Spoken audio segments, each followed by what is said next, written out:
Today we are talking about everyone's favorite subject, taxes! Woohoo! Hey guys, Abby Johnson here with Matterhorn Business Development. I am joined by our CEO, Greg Winteregg. We are certified profit first professionals, so we help people grow their businesses profitably. If you want to find out more about what we do, check out the Work With Us link in the description. So today we are talking about everyone's favorite subject, taxes! Woohoo!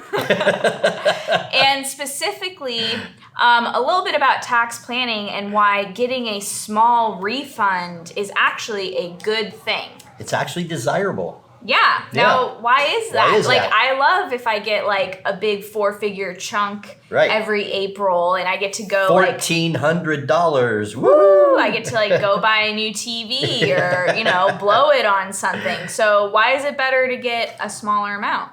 Well, here's the basic bottom line is a big refund means that the government withheld too much and that money wasn't in your checkbook. That money wasn't in your savings account. That money was not available to you to invest in your business or you overpaid in your business's estimates. You overpaid. Yeah. Your estimated tax was too much. So now some people actually do that intentionally. I've heard people say, "Oh, I love, 15th. I always overpay. I've got, more deductions than what I claim, et cetera, et cetera." Okay, so that's one way, but let's just look at it as forced savings. Well, within the profit first system, there's another way to do that where you actually have control of your money.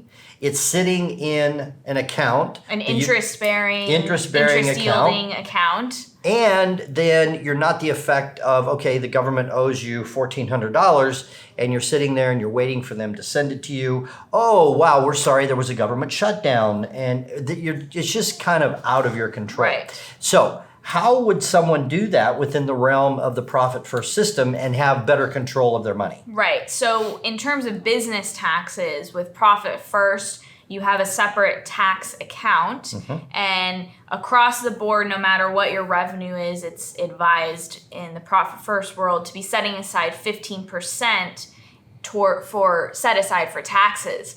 But that's a good estimation, but maybe your company needs less, maybe your company needs more. So, you start out with the 15%. Then once you file taxes for the first time after implementing this, then you'll be able to see. Maybe you really only needed to be putting aside 11%, and now you can change that percentage to 11%, and that extra 4% could be going towards your profit account. It could be going towards buying a new location. New piece of equipment. Yeah, you can start using that money throughout the year now instead of having to sit around waiting to find out from the government what you can spend of your own money.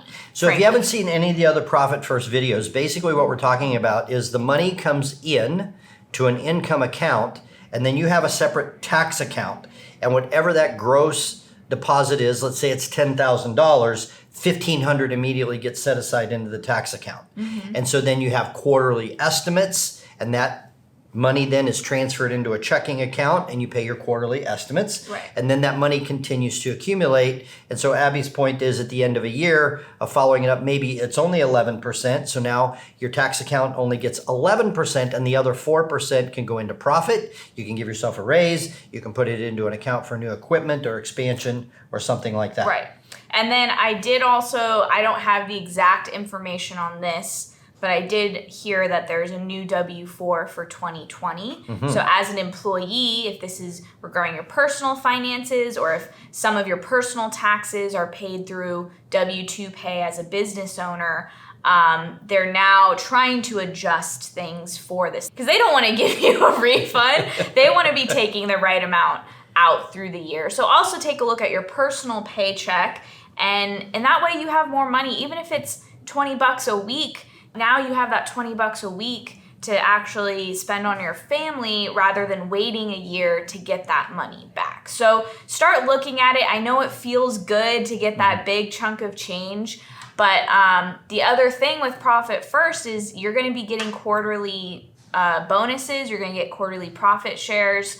So you're going to be getting chunks of change throughout the year as a business owner. So don't give the government more money than they need. Like, there's just no reason to do that. Pay your fair share, but you don't have to be letting them be your savings account. Right. So that at this time of year now, you get a big refund. There's a better way to put control in on it. Right. So we highly recommend you get the book, Profit First. Link below. Link below, Yep. I was just going to say.